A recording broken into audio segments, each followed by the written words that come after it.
Bonjour à toutes, bonjour à tous, bienvenue à chacun de vous, merci d'être là.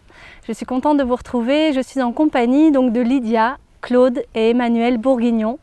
Merci à chacun de vous d'avoir accepté notre invitation pour participer au Sommet national de la souveraineté alimentaire. Merci.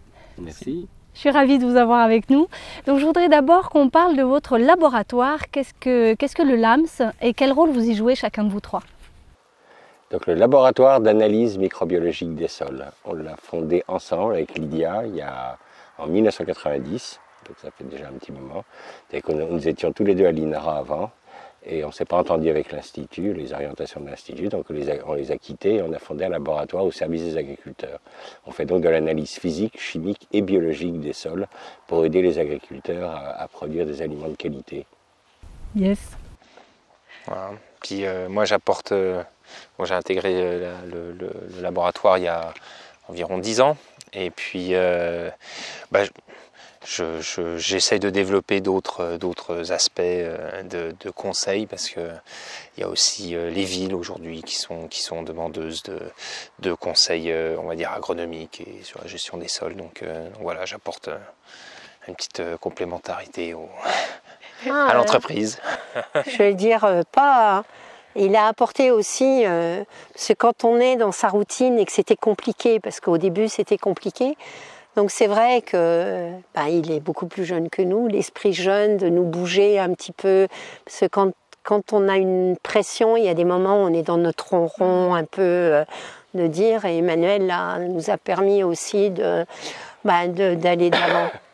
C'est cet esprit, enfin plus jeune, oui. Puis il avait été formé différemment, donc je trouve que c'est important de nous avoir fait passer aussi ce ronronnement de dire ouais on nous aime, enfin les problèmes qu'on avait au démarrage. Il y a d'autres laboratoires qui proposent le service que vous proposez dans le monde? En toute modestie, pas à ce qu'on sache vraiment, de la manière dont on travaille, puisque Claude disait qu'on est un laboratoire. Le mot laboratoire, je trouve qu'il nous a bloqués dans un système, parce que les gens pensent qu'on n'a qu'un laboratoire, alors qu'en fait on fait beaucoup plus d'audits. Les analyses du laboratoire, c'est le complément, mais tout le travail, c'est quand on est sur le terrain. C'est vraiment notre particularité.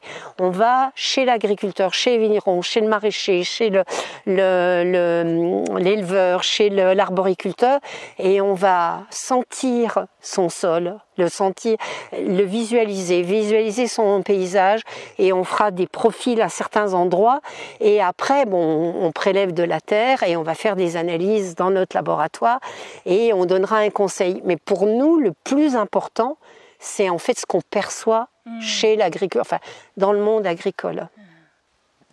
Oui. Tout à fait. Et la relation avec l'agriculteur est très très importante.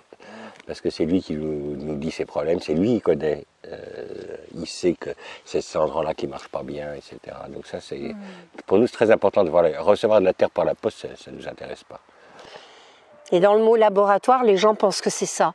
Oui. Parce qu'il y a des laboratoires pour analyser de la terre, donc là c'est vraiment... et Claude insiste toujours en disant, nous c'est du sol, mais dans un laboratoire c'est de la terre c'est ce qui est déconnecté. Et le mot maintenant, si je prendrais, je ne sais pas si je mettrais le mot laboratoire, parce que les gens pensent qu'on n'est qu'un laboratoire. Et un laboratoire, vous êtes comme on était à l'INRA. Et en fait, on voulait presque...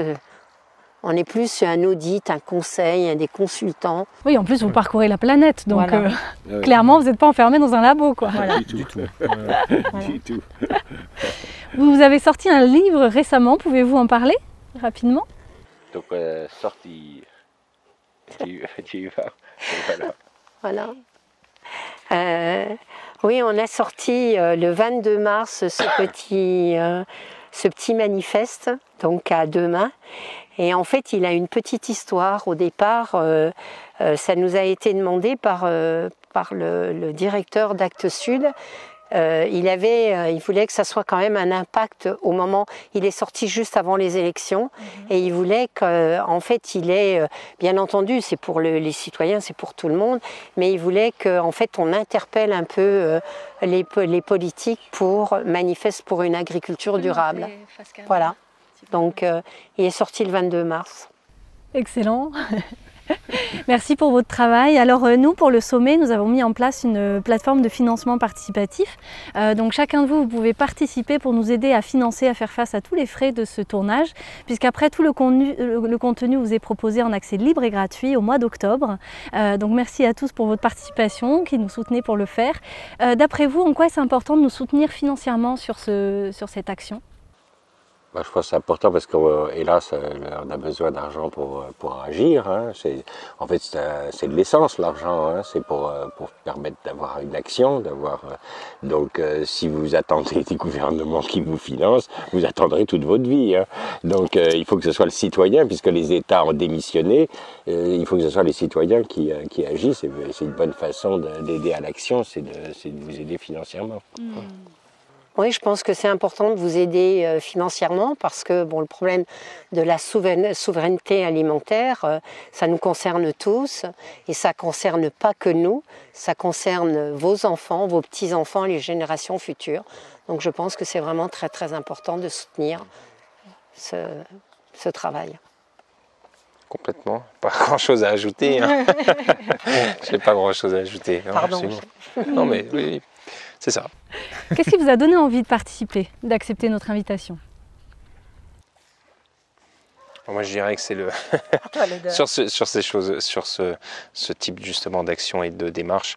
On en a parlé un peu, tout ce qui est média, tout ce qui peut permettre de sensibiliser, d'éduquer les gens sur ces choses, ces problèmes vraiment vraiment importants Donc, on est toujours partant pour ce genre d'action et de projet. Et si on peut apporter une petite pierre à l'édifice, c'est toujours fait plaisir.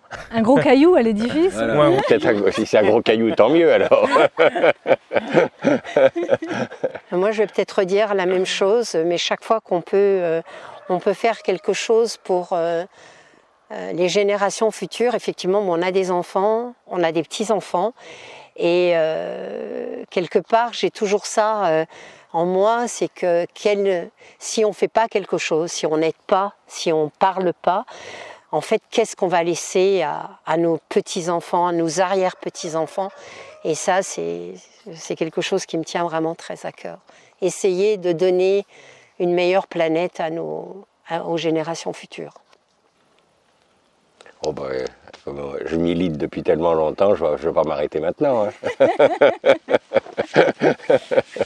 Un grand merci à vous pour votre implication et tout ce que vous faites. Donc je vous donne rendez-vous au mois d'octobre pour visionner tout ce contenu inspirant de tous ces 35 intervenants de ce sommet national de la souveraineté alimentaire. C'est sur inscription, donc inscrivez-vous, tous les liens sont dans la description de la vidéo. N'hésitez pas à faire un don pour nous soutenir et le faire vivre ce sommet. Transmettez l'information pour que le plus grand nombre puisse accéder à ce cadeau précieux et inspirant. Et puis à bientôt, prenez soin de vous, prenez soin des autres et prenez soin de la terre. Ciao, bye bye. Bye bye. Bye bye. Bye bye.